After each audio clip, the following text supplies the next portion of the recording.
Hi, welcome back to Patrick's Tech Reviews, and as you can see we're doing just a little unboxing, and it's not a new camera, obviously. This is the Canon EOS 700D, as you can see with the IS 1855 STM or IS STM kit. So this one is the newer version of the 1855 with a stepping motor. And just quickly the specs, let's get them out. 18 megapixel CMOS sensor, so it's a crop sensor. We have ISO for pictures up to 12,800 and video up to 6,400, up to 5 frames per second. It has 9 autofocus points and they're all cross-type. A hybrid CMOS autofocus and 3:2 wide ratio 3-inch LCD touchscreen. So quickly the box, turn around, and I had a EOS 650D before, which I gave to a friend, and actually this is not for me, this is for another friend as a present. I'm using the 6D now, but between the 650D and the 700D there was pretty much no change whatsoever. It's like spec-wise there is nothing new that came into the game. What I felt when I compared the 650 to the 700D is that this one feels a little bit different, so the grip, the material on the grip and the body is a little bit different. But let's just put it on the side. So this is an unboxing, so let's just open it up and take a look at what we are supposed to find inside. So first thing that we'll see is manual instruction and stuff to read. And as you can see, for the American boys, it's called the Rebel T5i, and we in Europe use the 700D name. So let's put this on the side. Then we have EOS digital disc. To be honest, I don't know who is using CDs nowadays. I have an iMac, I have a MacBook Air. I don't even have a CD drive anymore. So rather than do this, they should put it on a USB and put a little bit of USB inside. But okay. And then when we open it up, we're gonna have the strap. This one is a nice one. It's wide, as you can see, is as wide as half my thumb. So this one is very comfortable. I used them a lot before. Then here is the lens, battery charger,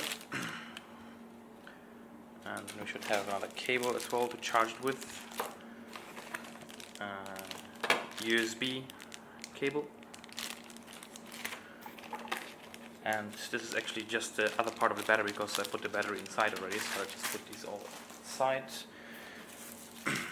So we have, as I mentioned, this is the 18-55 IS STM lens, and as you can see it's an EFS lens, so this lens would only work with crop factor sensors like the 700D or a 70D. If you go for a 6D or 5D Mark II, 3, whatever they're going to come up with in the future, this lens will not work. So anything with the S at the end will not work. What can I tell you about the lens? It's very, very light. It's full plastic body. Has as well a plastic bayonet. You can see this. No weather sealing whatsoever. Let me just check. No, so do not go into heavy rain showers with this. And if we open it in the front, you'll see it's 3.5 to 3.5 to 5.6 aperture. IS image stabilized, and STM is a stepping motor, so it's quiet for video. And the lens actually extends. So the mid position is at around 25, I would say, is when it's like the shortest, and then it extends, as you can see. Then on the side we have the autofocus, manual focus, and the image stabilization on and off. Let's put this on the side and let's take out the body. As you can see, it comes really nicely wrapped with this bubble wrap and another protection layer. And here we have the body, so that's it, nothing else in the box. Let's put it on the side. And here we have the body. And what I mentioned as well, the grip here and on the left side as well, that's what feels a little bit different to me, as well as the thumb for the thumb. compared to the 650D, and we have the vari-angle screen. Yeah. So you can shoot when you, for example, shoot above your head, or when you shoot very low, you can do it like that. That's really, really handy, and it's a touchscreen, which is really good for video, especially if you're a beginner, as you can touch to focus, which I'm going to show you in a moment. So actually, let me just put the lens onto the camera, and I can show you the sensor as well at the same time. So actually, I can't send you the sensor because we have the mirror right in front. Let's just see light. You can't see it. So just behind there is the mirror that actually will flap up and down, and you can see this one is a metal bayonet, but as I mentioned on the lens, it's just the plastic one. So let's find where's the white square. It's here, and this is how big the camera is in total. Let me just see if I can make it a little bit lighter. It'll be easier to see. Here we go. So to open and change the lens, you just have to press here. Then you have the dedicated flash button on the left side. Here and here you're gonna put basically in the strap, this one here. On top you have a hot shoe for flash or external microphone, because this one has an external mic input, as you can see here on the side, and as well as remote for long exposure shutters, or if you just want to use the remote rather than the camera to avoid shakes. AV out digital and an HDMI port. We have a viewfinder where you can adjust the dioptrine of it, and then we have the menu button, info button, and on the back side we have several dedicated buttons, replay button, trash button. This is for transfer. I never really use this one, and then the magnifying in and out, and this is the dedicated record button, as well as the one to switch from live view live view to the viewfinder. So let's just turn it on. Oh, sorry. Top part as well. We have to finish 2 microphones, so stereo mics.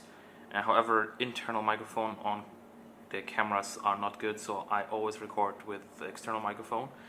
ISO button, and here you can adjust the shutter speed and the mode dial. And other than, for example, on a 70D or the other cameras, you don't have the push button to avoid switching. Some like it, some don't like it. So as you can see, with the auto button, P, TV, AAV, full manual, scene, the sports, macro, landscape, portrait, I don't know what CA is, I forgot. Avoid that the flash will pop up, and again mode auto. And then we have off, on, and video. So let's turn it on, and as you can see we have no card in it, and because we are in auto, you see it saw that there's not enough light, so it popped the flash right away open. Let's just put it in this one. Show you quickly through the menu. So you can shoot RAW in this, which is good. I always shoot RAW. I would not shoot in anything else. As you can see here, you can shoot RAW and JPEG at the same time. So I'll just keep it in RAW. I should just keep it in JPEG because the person who will use it will most probably not use RAW. Beep enable, whatever. Red eye reduction. What is it? Red eye reduction disabled. Yeah. Live shot view, and then they have the AF tracking mode. So you have AF tracking, flex zone multi, flex zone single, quick mode. Continuously AF, autofocus, touch shutter. This we enable for now, and I always keep it for the rule of thirds, which you will see now in live view. When you take off, obviously, this one, so you have the lines. You will have the lines, and you can see the autofocus points here very nicely. Just put this one there.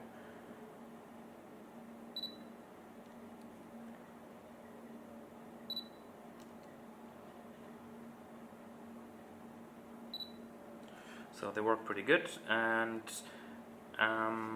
let's go back in the menu quickly. So we have protect images, so various functions here, histogram, for the card, some power option, and that's pretty much it. And what I mentioned as well, so let's just put it in out of focus and let's put it in video, because what is great, as you can see here, has a tracking mode as well.